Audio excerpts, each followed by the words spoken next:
जब अखबार और न्यूज चैनल की खबर सत्ता में बैठे हुक्मरान के प्रोपेगेंडा का हथियार बनकर रह जाए तो बहुत जरूरी होता है खबर की तह तक पहुंचना। जरूरी होता है राजनेता के मंसूबों को समझना। न्यूज चक्र एक ऐसा शो जो सत्ता में बैठे हुक्मरानों के मंसूबों तक पहुंचता है। एक ऐसा शो जो जनता को उंगलियों पर कठपुतलियों की तरह नचाने वाले राजनेताओं की नब्ज को भी टटोलता है।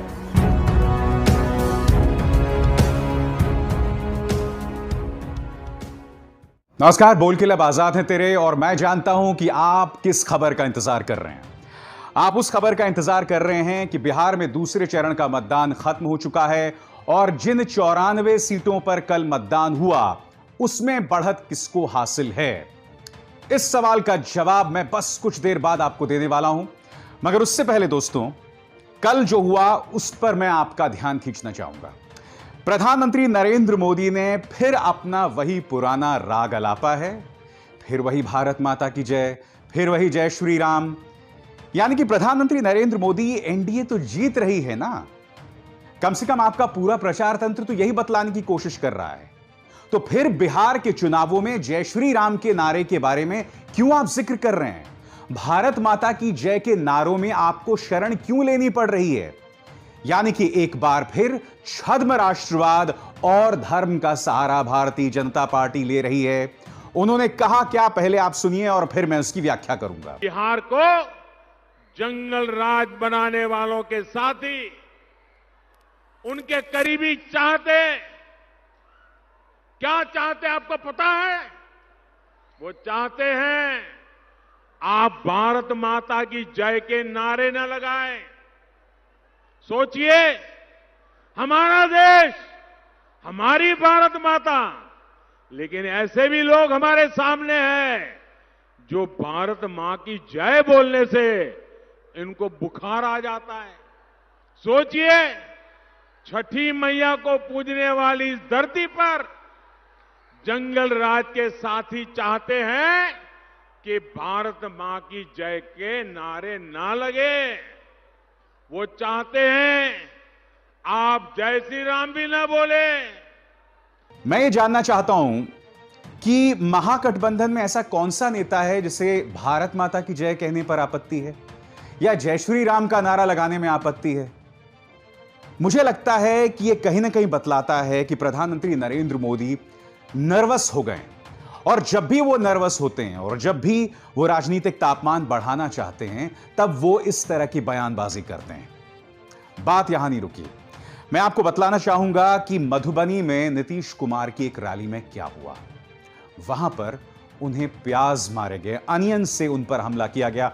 वो वीडियो देखिए और फिर मैं उसकी चर्चा करना चाहूंगा। और आगे बढ़ाएंगे, मौका देंगे। आज जो काम करने के लिए अनुसूचित जाति, जनजाति और अति पिछड़े वर्ग के लोगों को दे रहे हैं, और खूब फेंको, खूब फेंको, खूब फेंको, खूब फेंको, खूब फेंको, खूब फेंको। छोड़ दीजिए इसको, छोड़ दीजिए, किसी पर ध्यान मत दीजिए। मैं आपको बतलाना चाहूंगा कि यह पहली बार नहीं है जब नीतीश कुमार पर हमला इस तरह से किया गया है, क्योंकि उनकी कई रैलीज में उनके खिलाफ नारे लग रहे हैं। नारे ही नहीं लग रहे हैं, नीतीश कुमार काफी बौखलाए भी हुए हैं, गुस्सा भी हो रहे हैं। उस बात को लेकर आपके सामने इस तरह की ढेरों मिसालें आई होंगी, मगर इस तरह से प्याज मारना, अनियंस मारना, यह अपने आप में अप्रत्याशित है। और यह मत सोचिए कि इस मामले को लेकर जो है वो सिर्फ आरजेडी समर्थक जो हैं वो इसके पीछे हैं। हकीकत यह भी है कि नीतीश कुमार से भारतीय जनता पार्टी के समर्थक भी खुश नहीं हैं।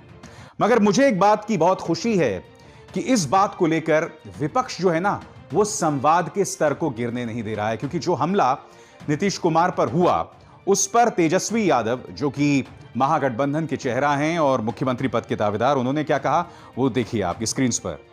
आज चुनावी सभा में किसी ने आदरणीय मुख्यमंत्री श्री नीतीश कुमार जी की ओर प्याज फेंकी। यह पूर्णतः निंदनीय, अलोकतांत्रिक और अवांछनीय व्यवहार है। लोकतंत्र में प्रतिरोध की अभिव्यक्ति सिर्फ मतदान में होनी चाहिए और इसके अलावा कोई भी तरीका स्वीकार्य नहीं हो सकता। बहुत ही परिपक्व राय। वो चाहते तो इसको लेकर तंज कस सकते थे, क्योंकि हमें नहीं भूलना चाहिए कि नीतीश जी ने जो अमूमन निजी हमले नहीं करते, तेजस्वी यादव के परिवार पर हमला किया था। उन्होंने यह तक बोल दिया था कि जिसके 8-9 बच्चे होते हैं वो हमें क्या सीख दे रहा है। यानी कि हमला किसी और पर नहीं, लालू प्रसाद यादव और उनकी पत्नी राबड़ी देवी पर है, क्योंकि आप जानते हैं कि लालू जी के 9 बच्चे हैं। बावजूद इसके तेजस्वी यादव ने उन पर निजी हमला नहीं किया। मगर जहां तक संवाद का स्तर है एनडीए का और बीजेपी का, उसमें काफी गड़बड़ दिखाई दे रही है। प्रधानमंत्री ने एक बार फिर राम का सहारा लिया है और बात यहां नहीं रुक रही है। देखिए, मैं इसे राजनीतिक चातुर्य मानता हूं, चतुरता मानता हूं सियासत की। कैसे? क्योंकि न सिर्फ उन्होंने भगवान श्री राम का सहारा लिया, बल्कि उन्होंने एक और बयान दिया था। कल उन्होंने यह भी कहा था कि जिस तरह से भगवान श्री कृष्ण ने गोवर्धन पर्वत जो है अपनी छोटी उंगली से उठा लिया था, उसी तरह से आप सब मदद कीजिए इस गोवर्धन पर्वत को उठाने के लिए। तो आप जानते हैं कि भगवान श्री कृष्ण कौन थे?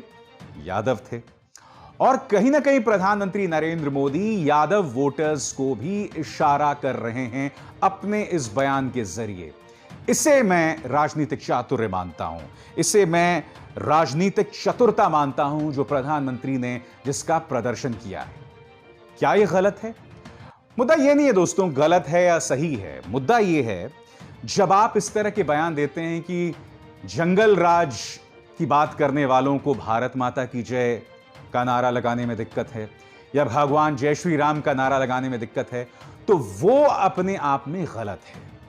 यह गलत बयानी है और मुझे ऐसा लगता है इससे बचना चाहिए। देखिए, प्रधानमंत्री का एक स्तर है और प्रधानमंत्री से यह उम्मीद नहीं की जाती कि वो इस तरह के बयानात दें। और अब मैं जानता हूं दोस्तों, आपके जहन में इस सवाल होगा कि इस बार चुनाव कौन जीत रहा है। कम से कम इस चरण के जो मतदान हुए हैं, 94 सीटें जिन पर चुनाव लड़े गए हैं, उस पर बढ़त किसको हासिल है? तो आइए अब हम उसका जवाब ढूंढते हैं। आपके सामने मैं कुछ आंकड़े भी रखना चाहूंगा और उस पर आपको गौर करना पड़ेगा। कुछ तथ्य मैं आपके सामने पेश करूंगा और उन तथ्यों के आधार पर आप अपना निष्कर्ष निकाल सकते हैं कि कौन जीतने वाला है। क्योंकि मैं जानता हूं कि मेरे जो दर्शक हैं वो बहुत समझदार हैं, मुझे उन्हें बतलाने की कतई जरूरत नहीं है। और जैसे कि आप जानते हैं और मैं हर बार कहता हूं कि मैं भविष्यवाणी नहीं करता कौन जीतने वाला है। ना मैं जमीन पर गया हूं और अगर मुझे पता भी होगा तब भी मैं इस बात की घोषणा नहीं करूंगा। सबसे पहले आपको इस बात पर गौर करना पड़ेगा कि ये जो 94 सीटें हैं, यहां पर भारतीय जनता पार्टी का प्रदर्शन 2014, 2015 और 2019 में कैसे रहा। सबसे पहले गौर करते हैं लोकसभा चुनावों में। तो 2014 और 2019 में प्रधानमंत्री नरेंद्र मोदी की एक तरह से लहर रही है इन 94 सीटों में लोकसभा चुनावों में, और विपक्ष का मानो यहां पर पूरी तरह से सुपड़ा साफ हो गया। यहां की जनता ने पूरा विश्वास जतलाया प्रधानमंत्री नरेंद्र मोदी में, क्योंकि इस इलाके में चंपारण भी आता है, समस्तीपुर भी आता है और मुजफ्फरपुर भी आता है। तो आपको याद होगा कि मुजफ्फरपुर में जब उन्होंने अपनी रैली को संबोधित किया था तो काफी आशान्वित भी दिखाई दिए थे। अब नजर डालते हैं 2015 में। 2015 में यहां पे भारतीय जनता पार्टी को करीब 20 से 25 सीटें मिली थी 94 में। मगर 2015 में जैसे कि आप जानते हैं कि नीतीश और लालू एक साथ थे। अब ऐसे में इन तीन आंकड़ों पर अगर हम गौर करें, यानी कि 2014 और 2019 में भारतीय जनता पार्टी ने विपक्ष का सुपड़ा साफ कर दिया था। 2015 में भारतीय जनता पार्टी को सिर्फ 20 सीटें मिली थी। ऐसे में अब हमें क्या उम्मीद करनी चाहिए 2020 के लिए? इसलिए आपको गौर करना पड़ेगा कुछ आंकड़ों पर। दोस्तों, ये जो 94 सीटें हैं, इनमें जो अति पिछड़े वर्ग हैं यानी ईबीसी, उनका आंकड़ा है करीब 40%। आपके स्क्रीन पर ईबीसी का जो आंकड़ा है वो करीब 40% है।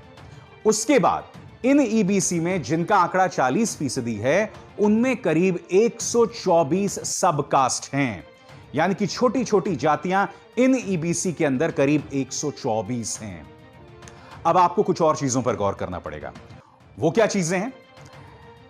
एक जमाने में यह शख्स स्वर्गीय रामविलास पासवान 14% लोगों के नेता हुआ करते थे, मगर फिर नीतीश कुमार ने पिछले 15 सालों में कुछ सोशल इंजीनियरिंग की उसके अंतर्गत उन्होंने दलित में से महादलित बाहर निकाल लिया और रामविलास पासवान सिर्फ 3% के नेता बनकर रह गए। यही नहीं, नीतीश कुमार के पीछे कुर्मी भी थे, यानी कि नीतीश कुमार के पीछे कुर्मी और महादलित। ऊपर से ईबीसी यानी कि अति पिछड़े वर्ग अमूमन यादवों के खिलाफ वोट देता रहा है। यादव जो कि एक किस्म की जो है बड़ी जाति है, बिहार की एक तरह से दबंग जाति है हम कह सकते हैं, तो ईबीसी हमेशा उनके खिलाफ वोट देता रहा है। मगर क्या इस बार भी ऐसा होगा? इसके लिए आपको कुछ और चीजों पर गौर करना पड़ेगा। सबसे पहली बात यह कि ईबीसी में हाथ से काम करने वाले कई लोग हैं, यानी कि कौन लोग हो गए? ये कुम्हार हो गए या फिर जो कारपेंटर्स हो गए वो लोग हो गए।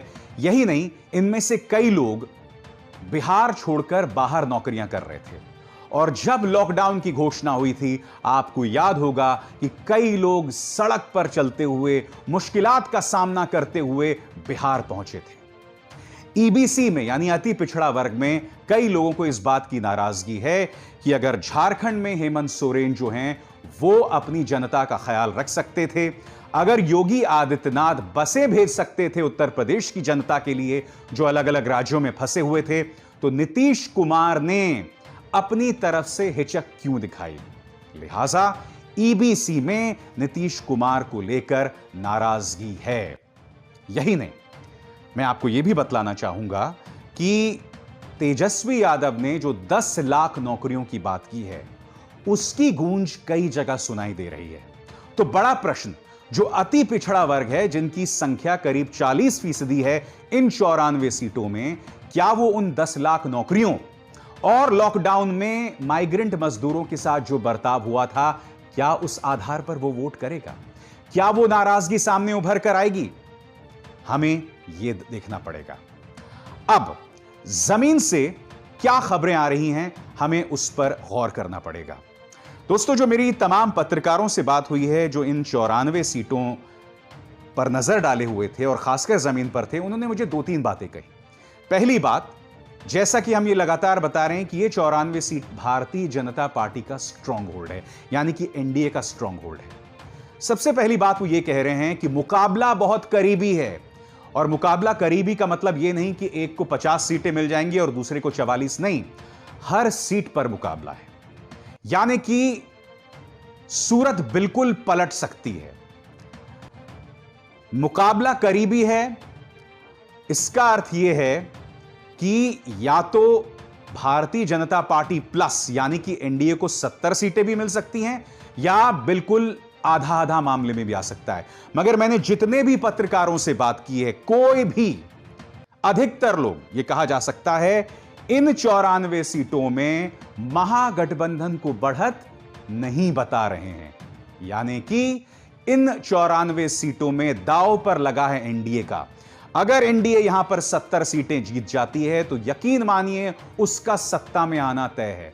मगर अगर यहां मुकाबला बराबरी का हो जाता है, और क्योंकि पहले चरण में जो मतदान हुआ था यह बतलाया जा रहा है कि उसमें महागठबंधन को बढ़त है, और अगर यहां पर मुकाबला बराबरी का हो जाता है तो यकीन मानिए एनडीए को एक बहुत बड़ा झटका मिलेगा। मगर जैसे मैंने बताया, इस वक्त कोई भी यह बात नहीं कह रहा है कि इन 94 सीटों में बढ़त जो है वो मिल रही है महागठबंधन को। मेरी अपनी राय यह है, जो तमाम लोगों से बात करने के बाद मुझे ऐसा लग रहा है कि अब भी इन 94 सीटों में भारतीय जनता पार्टी को बढ़त हासिल है। इसलिए अब जो तीसरे चरण का मतदान है, तीसरा और आखिरी चरण का मतदान है, वो बहुत निर्णायक हो जाता है, वो खासा निर्णायक हो जाता है। और ऐसे में आपको अभी जो भी कह रहा है ना कि फलाना पार्टी सरकार बना रही है, प्लीज उन पर विश्वास मत करिए, मुकाबला बहुत करीबी है। कोई नहीं कह सकता कि इस वक्त बिहार में किसकी सरकार बन रही है। मगर जैसा कि मैं बार बार कहता हूं कि आज से 2 महीने पहले हम ये लगातार कह रहे थे कि एनडीए को 200 से ऊपर सीटें मिलेंगी, तेजस्वी का सुपड़ा साफ हो जाएगा। मगर तेजस्वी जो है इस मामले में लगातार फाइट दे रहे हैं। आपको एक और चीज पर गौर करना पड़ेगा। इन 94 सीटों में एक और चीज सामने उभर कर आ रही है, वो है रूरल अर्बन डिवाइड, यानी कि ग्रामीण सीटों और जो शहरी सीटों में या ग्रामीण इलाकों और शहरी इलाकों में जो एक तरह का दोहराव या बंटवारा दिखाई दे रहा है। सोच के लिहाज से भी लोग अलग अलग जो हैं वो वोट कर रहे हैं। अब प्रश्न ये है कि ये किसके पक्ष में वोट जाएगा। मगर जैसा कि मैं कह रहा हूं कि इन 94 सीटों में अभी ये कोई नहीं कह रहा है कि महागठबंधन को बढ़त हासिल है, और यही वजह है कि मुकाबला बहुत दिलचस्प हो रहा है। तो दोस्तों, ये तो थी बिहार की बात। एक और मुद्दा जिसकी मैं त्वरित चर्चा आपके सामने करना चाहूंगा, क्योंकि आप में से कई लोग ट्विटर पर, फेसबुक पर मुझसे लगातार पूछ रहे हैं कि इस शख्स अर्नब गोस्वामी की गिरफ्तारी पर आपका क्या कहना है। तो मैं बहुत ही त्वरित अंदाज में इस पर अपनी राय देना चाहूंगा। सबसे पहली बात, आपके स्क्रीन पर देखिए, इस पर तमाम जो भारतीय जनता पार्टी के बड़े बड़े नेता हैं, खुद गृह मंत्री अमित शाह ने इस पर बयान दिया। आपकी स्क्रीन पर, Congress and its allies have shamed democracy once again. Blatant misuse of state power against Republic TV and Arnab Goswami is an attack on individual freedom and the fourth pillar of democracy. It reminds us of emergency. This attack on free press must and will be opposed. इसे अमित शाह जो हैं वो आपातकाल बता रहे हैं। और यही नहीं, इन चेहरों पर गौर कीजिए, प्रकाश जावड़ेकर, स्मृति ईरानी, सभी ने अर्नब गोस्वामी की गिरफ्तारी की आलोचना की है। रायगढ़ पुलिस ने उनकी गिरफ्तारी की है। दोस्तों, मैं अपनी राय यहां पर देना चाहूंगा। मुझे इस बात में थोड़ा सा भी असमंजस नहीं है कि यह महाराष्ट्र सरकार के बदले की कार्रवाई है। क्यों? क्योंकि आप जानते हैं कि पिछले कुछ 1-2 महीने में रिया चक्रवर्ती का मामला जो है, उसमें अर्नब गोस्वामी का जो पूरा नजरिया रहा है, खासकर इस चैनल का, वो महाराष्ट्र सरकार को टारगेट करना होता है। यही नहीं, रिया चक्रवर्ती के खिलाफ एक निहायत ही झूठा और गलत प्रोपेगेंडा चलाया गया, उसे बदनाम किया गया, इस कदर बदनाम किया गया कि रिया चक्रवर्ती को गिरफ्तार कर लिया गया, जबकि उसके खिलाफ कोई सबूत नहीं थे। अब उसे रिहा भी कर दिया गया है। तो एक बात स्पष्ट हो जाए कि अर्नब गोस्वामी को सिर्फ इसलिए गिरफ्तार किया गया है क्योंकि महाराष्ट्र सरकार उससे नाराज थी। मगर कुछ सवालों पे हमें गौर करना पड़ेगा। अर्नब गोस्वामी को इसलिए गिरफ्तार किया गया है क्योंकि एक परिवार के एक सदस्य ने आत्महत्या कर दी थी और अर्नब गोस्वामी पर यह आरोप है कि उसने शख्स को उकसाया। क्या इनके अपने कोई अधिकार नहीं है? जो लोग ये कह रहे हैं कि भैया 2 साल का मामला है, ये तो बंद हो चुका था, तो ये बंद कब हुआ था? जब महाराष्ट्र में देवेंद्र फडणवीस की सरकार थी, जब केंद्र में भारतीय जनता पार्टी की सरकार थी। और आप जानते हैं कि अर्नब गोस्वामी बीजेपी समर्थित पत्रकार है। तो ऐसे में अगर उस वक्त यह मामला बंद कर दिया गया तो हमें हैरत नहीं होनी चाहिए। हां, यह मामला खुला भी राजनीति की वजह से गया है। मगर अब जो आप में से लोग कह रहे हैं कि यह मामला पुराना था, बंद हो गया, फिर से खोला गया है, तो मैं आपके सामने ये 2 चेहरे पेश करना चाहूंगा और मैं चाहूंगा आप इस पे गौर कीजिए। प्रियदर्शनी मट्टू, जेसिका लाल, इन दोनों मामलों में गुनहगार बरी हो गए थे, मगर फिर मीडिया का दबाव आया और अदालत ने बाद में जाकर फैसला सुनाया, इन दोनों को दोषी पाया, इस मामले में गुनहगारों को। तो ये कोई नई बात नहीं है कि अदालती फैसले के बाद लोगों को रिहा कर दिया जाता है और जब कुछ सही तथ्य सामने उभर कर आते हैं या हालात बदलते हैं तो मामला पलट जाता है। और हम ये ना भूलें कि एक और शख्स संजीव भट्ट 1990 के एक मामले में अब जाकर जेल में गया है और वो पिछले काफी अरसे से जेल में है। तो हमें इस बात को लेकर हैरत में नहीं आना चाहिए कि यह पुराना मामला है। बात यह नहीं है। आज की तारीख में जो तमाम भारतीय जनता पार्टी हमें आपातकाल की याद दिला रहे हैं, मैं उनको कुछ पत्रकारों की याद दिलाना चाहूंगा। पवन जायसवाल, जिसने उत्तर प्रदेश में मिड डे मील स्कीम के अंदर जो गड़बड़ झाला थी उसकी बात की थी, उसके खिलाफ एफआईआर दर्ज कर दी गई, उसकी हालत मुश्किल कर दी गई। उसके बाद सिद्दीक कप्पन, केरल से करीब 3 पत्रकार आ रहे थे हाथरस में जो कथित गैंगरेप और हत्या हुई थी, उसे कवर करने, उनके खिलाफ देशद्रोह और यूएपीए जो धाराएं आतंकवादियों पर लगाई जाती हैं उन पर लगा दी गई। यही नहीं, धवल पटेल, ये गुजरात के पत्रकार थे, उन पर देशद्रोह का मामला दर्ज कर दिया गया सिर्फ इसलिए कि उन्होंने ये कह दिया था कि गुजरात में जो मुख्यमंत्री हैं उनके काम से आला कमान खुश नहीं है और उनकी जगह किसी और को मुख्यमंत्री बनाया जाएगा। इस मुद्दे को लेकर उनके खिलाफ सेडिशन का केस कर दिया गया था। ढेरों मिसाल सामने है। जब गौरी लंकेश की हत्या हुई थी, मैं आपको बतलाना चाहूंगा, ये जो तमाम पत्रकार आज की तारीख में अर्नब गोस्वामी के मामले में रो रहे हैं ना, किसी ने कोई टिप्पणी नहीं की थी, मगर जैसे ही कन्हैया मंच पर आया था, इन्होंने इस मामले को में बवाल मचा दिया। गौरी लंकेश के मरने पर किसी को अफसोस नहीं था। यही नहीं, अर्नब गोस्वामी को मैंने खुद कई बार अपने चैनल्स पर उदारवादियों के खिलाफ, या जो लोग भारतीय जनता पार्टी की राय से इत्तेफाक नहीं रखते या बीजेपी के विरोध में हैं, उनके बारे में इसने मुझे याद एक कार्यक्रम में खुलकर बोल रहा था, तो बताओ दोस्तों, ऐसे लोगों के साथ क्या किया जाए। यानी कि एक लिंच मॉब क्रिएट करना, एक भीड़ पैदा करना। ऐसे पत्रकारों ने मेरे जैसे लोगों के खिलाफ एक भीड़ इकट्ठा की और हमें बार बार टारगेट किया गया है। जब पत्रकारों की नौकरियां जाती हैं, जब उनको धमकियां दी जाती हैं, तो इनमें से कोई मुंह नहीं खोलता है। मैं कम से कम आज न्यूज क्लिक के इस मंच में बैठकर कह रहा हूं कि अर्नब गोस्वामी की गिरफ्तारी राजनीति से प्रेरित है, मगर हमें यह नहीं भूलना चाहिए कि आरोप जो है वो आपराधिक मामला है, क्रिमिनल केस है, एक व्यक्ति को आत्महत्या के लिए उकसाने का मामला है। हम उस परिवार के दर्द को भी नहीं भूल सकते। मगर यह भी सच है कि अगर इस वक्त शिवसेना और बीजेपी की साझा सरकार होती तो यकीन मानिए इस मामले को ना खोला जाता, ना इस पर कुछ काम होता। मगर हां, अर्नब गोस्वामी की गिरफ्तारी राजनीति से प्रेरित है। मगर जो भारतीय जनता पार्टी के नेता आज की तारीख में आपातकाल की दुहाई दे रहे हैं, लोकतंत्र की दुहाई दे रहे हैं, कृपया एक बड़ा सा आईना खरीदिए और वो आईना अपने आंखों के सामने, अपने चेहरे के सामने रखिए। बोल के लब आजाद है तेरे में बस इतना ही। अब विशाल शर्मा को दीजिए इजाजत। नमस्कार।